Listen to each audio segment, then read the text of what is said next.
Friedrich Nietzsche remains one of the most influential and controversial philosophers in modern history. His ideas have shaped disciplines ranging from philosophy and literature to psychology, art, and political theory.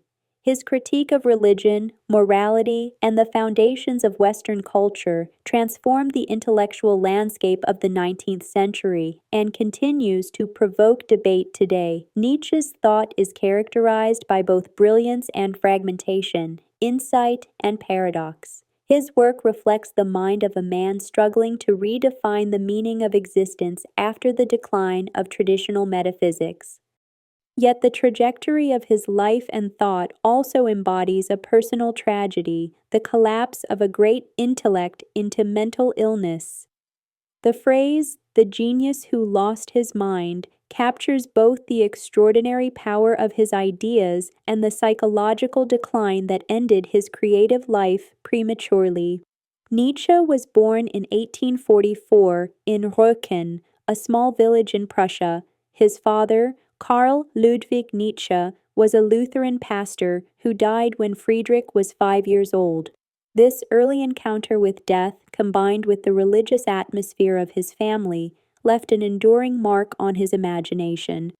Nietzsche was raised primarily by his mother and other female relatives in an environment that valued piety, discipline, and education. From a young age, he displayed exceptional intellectual ability, mastering classical languages and showing early interest in philosophy, literature, and music. He attended the elite Schulpforta, a boarding school known for its rigorous classical curriculum, where he was introduced to Greek and Roman culture, which would later shape his philosophical outlook. In 1864, Nietzsche began studying theology and philology at the University of Bonn, but he soon abandoned theology, turning instead to classical studies. His academic talent led to his appointment as a professor of philology at the University of Basel in Switzerland at the age of 24, an extraordinary achievement for someone so young. Yet, despite his academic success, Nietzsche grew increasingly dissatisfied with the narrow focus of philology and the institutional life of academia. His interest shifted toward philosophy, literature, and the question of human values. Nietzsche's early intellectual development was shaped by several major influences. Chief among them was Arthur Schopenhauer, whose pessimistic philosophy argued that the world is driven by a blind, irrational will to live. Nietzsche initially admired Schopenhauer's courage in confronting suffering without recourse to religious consolation, but he ultimately rejected the life-denying tone of Schopenhauer's worldview. Instead, Nietzsche sought to affirm life even in the face of suffering and chaos. Another decisive influence was the composer Richard Wagner, whose operas Nietzsche saw as embodying the rebirth of tragic art and the potential for cultural renewal in Germany. Nietzsche's early enthusiasm for Wagner and his later disillusionment would form a key element of his intellectual journey. His first major work, The Birth of Tragedy, 1872, combined philology, aesthetics, and philosophy to argue that the greatness of ancient Greek culture lay in its ability to balance two opposing forces: the Apollonian, representing order, reason, and beauty, and the Dionysian, representing chaos, emotion, and ecstasy. Nietzsche suggested that Greek tragedy achieved a synthesis of these forces, offering a model for art and life that embraced both rationality and the irrational depths of human experience. The work was revolutionary, but poorly received by academic philologists who viewed it as speculative and unscientific. Nietzsche's departure from conventional scholarship marked the beginning of his break with academia. During the following decade, Nietzsche's health began to deteriorate. He suffered from severe migraines, eye problems, and gastrointestinal disorders that often left him bedridden. His physical decline coincided with growing intellectual isolation. In 1879, he resigned from his position at Basel due to ill health and began a life of solitude, moving between various towns in Switzerland, Italy, and France. This period of wandering became the most productive phase of his career. Free from institutional constraints, Nietzsche devoted himself entirely to writing. Between 1879 and 1888, Nietzsche produced the works that would make him one of the most original thinkers in Western philosophy. These included Human, All Too Human, Thus Spoke Zarathustra, Beyond Good and Evil, The Genealogy of Morality, The Gay Science, and The Antichrist. Across these writings, Nietzsche developed a radical critique of Western morality, religion, and metaphysics. He declared that God is dead, a statement that symbolized the collapse of traditional moral and religious frameworks in modern society. For Nietzsche, the death of God was not an event to be celebrated or mourned, but a profound crisis. It left humanity without an objective foundation for values, forcing individuals to create meaning in a world that no longer offered divine guidance. Nietzsche's philosophical project aimed to confront the consequences of this crisis. He argued that Western morality, particularly Christian morality, was rooted in resentment, weakness, and the denial of life. By glorifying humility, obedience, and self-denial, Christianity had, in his view, suppressed the creative instincts of humanity. Nietzsche contrasted slave morality, which values meekness and pity, with master morality, which celebrates strength, vitality, and the affirmation of life. His critique was not an endorsement of cruelty or domination, but a call to reevaluate the sources of moral judgment. He urged humanity to move beyond good and evil and to affirm life in all its complexity, even its suffering and imperfection. Central to Nietzsche's philosophy is the concept of the Übermensch, often translated as the Overman or Superman. The Übermensch represents an individual who has overcome conventional morality and created new values grounded in strength, creativity, and self-overcoming. Nietzsche presented this figure not as a literal being, but as a metaphor for human potential. The idea is most fully developed in Thus Spoke Zarathustra, a poetic and aphoristic work that blends philosophy and literature. In this text, Nietzsche's fictional prophet Zarathustra descends from the mountains to teach humanity about the death of God and the necessity of self-transformation. Another central idea is the will to power, which Nietzsche regarded as the fundamental drive underlying all life. He argued that living beings are not motivated merely by survival or pleasure, but by the desire to expand their strength and assert their creative force. This concept has been interpreted in various ways, from a psychological principle of self-assertion to a metaphysical claim about the nature of existence itself.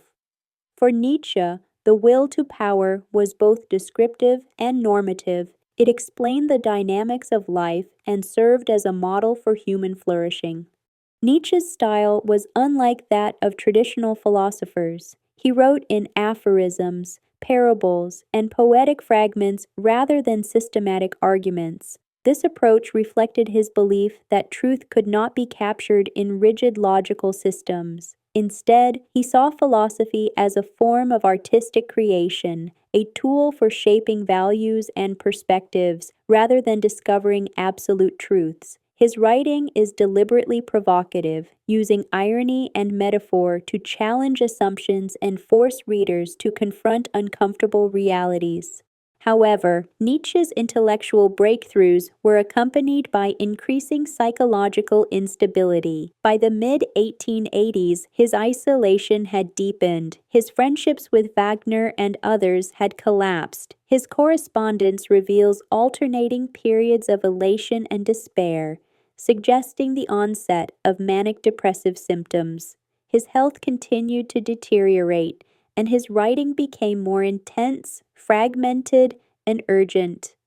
He identified himself with prophetic figures and occasionally signed letters as Dionysus or the Crucified, indicating a blurred line between philosophical metaphor and delusional self-perception. In January 1889, while living in Turin, Nietzsche suffered a mental breakdown. According to accounts, he witnessed a horse being beaten by its driver and threw his arms around the animal, weeping.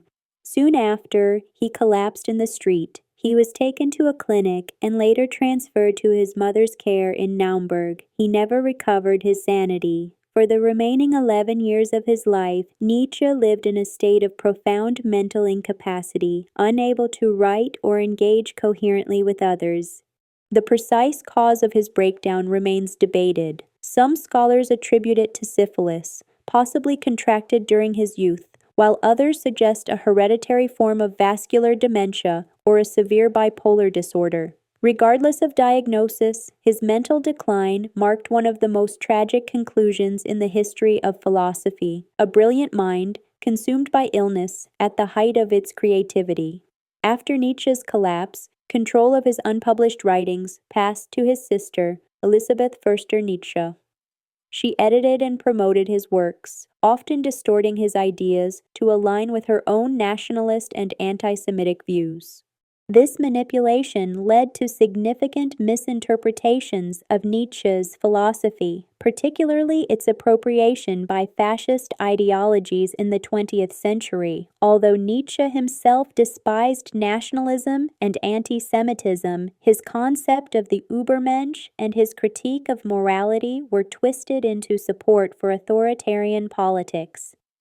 Only later scholarship, especially after World War II, succeeded in disentangling Nietzsche's original thought from these distortions. Nietzsche's influence on modern thought is vast. In philosophy, he inspired existentialists such as Jean-Paul Sartre and Martin Heidegger, who saw in his writings the foundations for rethinking human freedom and responsibility. In psychology, Sigmund Freud acknowledged Nietzsche's insights into the unconscious drives that shape human behavior, while Carl Jung drew on his archetypal symbolism. In literature, authors like Thomas Mann, Albert Camus, and Franz Kafka engaged deeply with his ideas about alienation and meaning. In art and culture, Nietzsche's emphasis on creativity, self-overcoming, and the aesthetic dimension of life continues to resonate.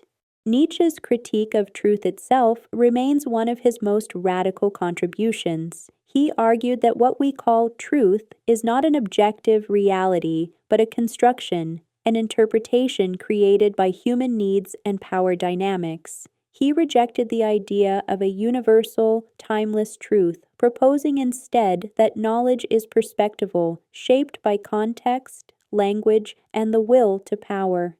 This insight foreshadowed many themes in 20th century philosophy, including postmodernism and deconstruction. Nietzsche's notion that there are no facts, only interpretations, challenges the foundations of epistemology and continues to provoke debate among scholars. His analysis of nihilism, the sense that life lacks meaning or value, remains central to modern thought. Nietzsche diagnosed nihilism as the inevitable outcome of the decline of religious faith and the rise of scientific rationality. Without belief in transcendent values, humanity faces the danger of despair or moral paralysis. Yet Nietzsche saw nihilism not only as a threat but also as an opportunity. By confronting the void, humanity could learn to create new values rooted in life itself. The overcoming of nihilism thus became the central task of his philosophy. Nietzsche's later works reflect an increasingly intense effort to articulate this revaluation of values. In Beyond Good and Evil and the Genealogy of Morality, he examined the historical origins of moral systems, arguing that they were products of social and psychological forces rather than divine revelation. He traced how moral concepts such as guilt, sin, and duty emerged from power relations and internalized resentment. By exposing the genealogy of morality, Nietzsche sought to liberate humanity from inherited guilt and open the way for a new affirmation of life. Nietzsche died in 1900, cared for by his sister until the end. He left behind a body of work that would challenge generations of thinkers. Over the 20th century, Nietzsche's ideas were alternately celebrated, condemned, and reinterpreted. Existentialists saw him as a precursor to the philosophy of freedom. Theologians regarded him as both a destroyer and a renewer of faith. Political theorists wrestled with the implications of his critique of morality. His thought continues to resist easy categorization, oscillating between philosophy, poetry, psychology, and prophecy.